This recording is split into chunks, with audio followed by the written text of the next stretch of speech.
Once upon a time there lived a peasant called Ivan, and he had a wife whose name was Marie. They would have been quite happy except for one thing. They had no children to play with, and as they were now old people, they spent their time watching the children of their neighbours. One winter, the snow lay so deep that it came up to the knees of even the tallest men. When it had all fallen and the sun was shining, the children ran out into the street to play, and the old man and his wife came out of their cottage and gazed at them. The children began to make a snow woman. Ivan and Marie watched them. Suddenly Ivan said, "Wife, why shouldn't we make a snow woman too?" "Why not?" replied Marie.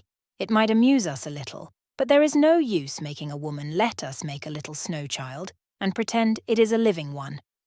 "Yes, let us do that," said Ivan, and he went into the garden with his old wife. Then they started to work to make a doll out of snow. "What are you doing?" asked a passer-by. "Can't you guess?" returned Ivan. "Making a snow child," replied Marie.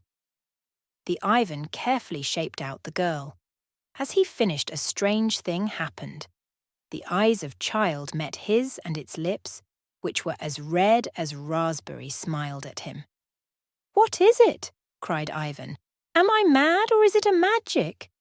The snow child bent its head as if it had been really alive. It moved its little arms and its little legs just as the living children did there. "Ah, Ivan," exclaimed Marie, trembling with joy. "Heaven had sent us a child at last. It was a little girl whom they named as Snowflake, and led her into the cottage.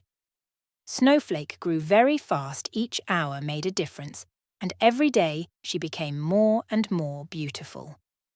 The old couple was very happy. The cottage was always full of village children whom come to amuse the girl.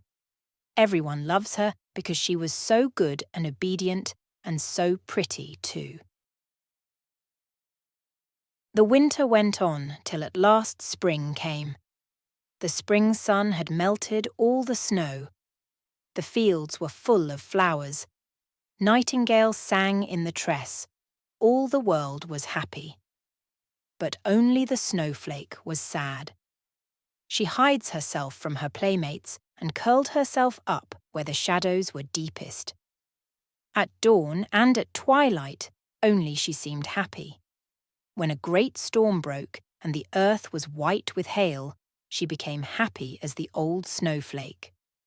But when the clouds passed and the hail melted beneath the sun, Snowflake burst into tears. The spring passed and summer came. It was the midsummer day. This was the greatest holiday of the year, when the young girls met in the woods to dance and play. They went to fetch Snowfalka and said to Mari, "Let her come and dance with us." But Mari was afraid. She could not tell why. Snowflake did not wish to go either, but they had no excuse ready. So Mari kissed the girl and said, "Go, my Snowfalka, and be happy with your friends, and you dear children be careful of her. You know she is the light of my eyes to me." "Oh, we will take care of her," cried girls gaily, and they ran off to the woods. They sang songs, some sad, some merry, and whatever they did, Snowflake did too. When the sun set, they lit a fire of dry grass and placed themselves in a row, Snowflake being last of all. "Now watch us," they said, "and run just as we do." And they all began to sing and to jump one after another across the fire. But when Snowflake jumped across the fire, she suddenly disappeared.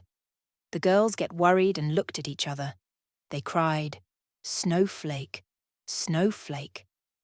But there was no answer. Where was Snowflake? What only could they see was a small soft haze floating upwards near the fire. Infect fire had melted away the snowflake. When the girls returned to the village and told Ivan and Marie that they lost the snowflake, they wept bitterly. For days after day they sought her and examined every bush and every hedge, but it was of no use.